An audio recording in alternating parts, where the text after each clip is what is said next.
दिल्ली में hit and run का दिल दहला देने वाला वीडियो वायरल। बाइक सवार के साथ कहासुनी के बाद टक्कर मारकर फरार हुआ स्कॉर्पियो ड्राइवर। खुशकिस्मती से बाइक सवार को नहीं हुआ कोई नुकसान। पुलिस ने स्कॉर्पियो मालिक की पहचान कर जल्द गिरफ्तारी का किया दावा।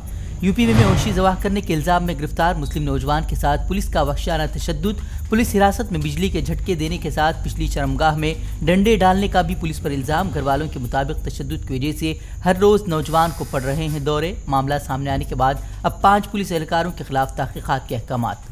पैगंबर इस्लाम के खिलाफ तौहीनामेज तबसरा करने पर दुनिया भर के मुसलमानों में गम व गुस्से की लहर। ईरान, ओमान, सऊदी अरब, कुवैत, कतर समेत कई इस्लामी ममालिक ने शदीद मजम्मत करते हुए सख्त कार्रवाई का किया मुतालबा। ओमान के मुफ्ती ने कहा, तौहीन रिसालत तमाम मुसलमानों से जंग के मुतरादिफ इस्लामी ममालिक ने हिंदुस्तान से माफ़ी मांगने का किया मुतालबा। कुवैत समेत कई इस्लामी ममालिक में लोगों ने हिंदुस्तानी मसनूआत के बाइकआउट की कॉल दी। कुवैत के कई स्टोर से हटाई गई हिंदुस्तानी मसनूआत। सोशल मीडिया पर भी बीजेपी के खिलाफ गम व गुस्से की लहर।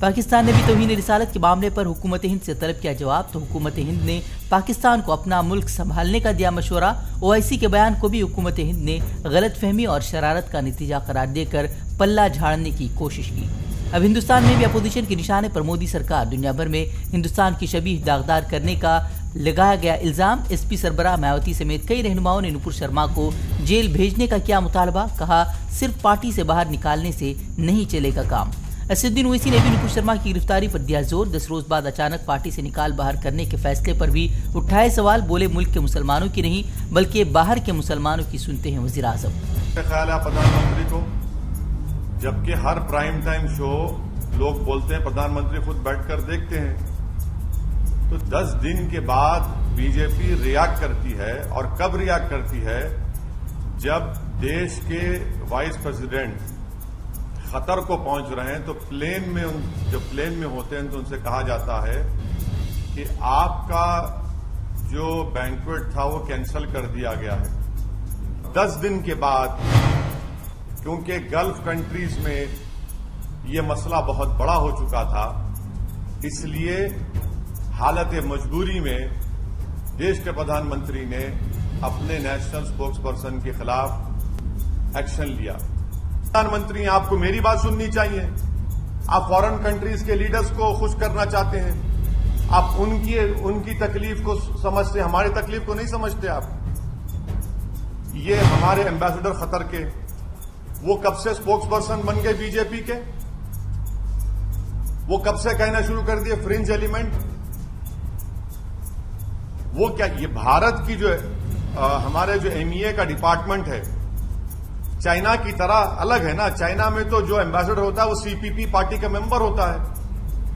ये कब से हो गया कि एम्बेसडर अब बीजेपी का मेंबर हो चुका है क्या? कतर के लिए हिंदुस्तान के एम्बेसडर के नुपुर शर्मा को फ्रिंज एलिमेंट कहने पर सोशल मीडिया पर भी शदीद रद्दअमल। सारिफीन ने शेयर की वज़ीर आज़म मोदी और अमित शाह के साथ ली गई तस्वीरें। राहुल गांधी ने भी मोदी सरकार के रवैये पर उठाए सवाल। अपनी जिद्दी रवैये और कट्टर पॉलिसी से मुल्क की शबीह दुनिया भर में खराब करने का मोदी सरकार पर लगाया इल्जाम। बोले, अंदरूनी तौर पर तकसीम होने से हिंदुस्तान बाहरी तौर पर हो गया है कमजोर। कानपुर में हुए तशद्दुद मामले में पुलिस ने 40 से ज्यादा मुश्तबे अफराद की तस्वीरें शाया की। साथ ही मोबाइल नंबर देकर लोगों से उनकी जानकारी देने को भी कहा। यूपी पुलिस पर सिर्फ मुसलमानों को निशाना बनाने का लग रहा है इल्जाम। गिरफ्तारियों को लेकर भी उठ रहे हैं सवाल, जबकि मुसलमानों पर पथराव कर दंगा भड़काने वालों का कोई तस्करा नहीं। कानपुर तशद्दुद मामले में अब पुलिस ने तश्कील दी 4 खुसूसी तहकीकाती टीम। इलाके में सिक्योरिटी के भी सख्त इंतजाम। अब ड्रोन के जरिए की जा रही है इलाके की निगरानी। रामपुर लोकसभा सीट के ज़िमनी इंतखाबात के लिए समाजवादी पार्टी ने आसिम रजा को बनाया उम्मीदवार। कांग्रेस ने कोई उम्मीदवार नहीं उतारने का किया ऐलान। बीजेपी भी आजम खान के करीबी रहे घनश्याम सिंह को उतारेगी मैदान में।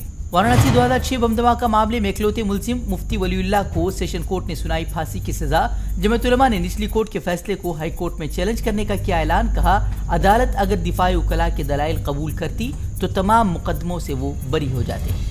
2 साल बाद हिंदुस्तान से दोबारा शुरू हुआ सफर हज। हिंदुस्तान से 377 आज़मीन हज को लेकर पहली परवाज सऊदी अरब के लिए रवाना। दिल्ली के वजीर सेहत सत्येंद्र जैन के घर ईडी की रेड। फिलहाल 9 जून तक ईडी की हिरासत में है सत्येंद्र जैन। आम आदमी पार्टी ने कार्रवाई को इंतकामी कार्रवाई करार दिया। मजलिस इस्लाह व तंजीम अटकल के सालाना जलसे का इनेकाद। मुख्तलिफ मिली और समाजी कामों की पेश की गई तफसीलात। तंजीम को मजीद फ़आल बनाने के लिए सबों को मिलकर जद्दोजहद करने की भी दी गई तरगीब।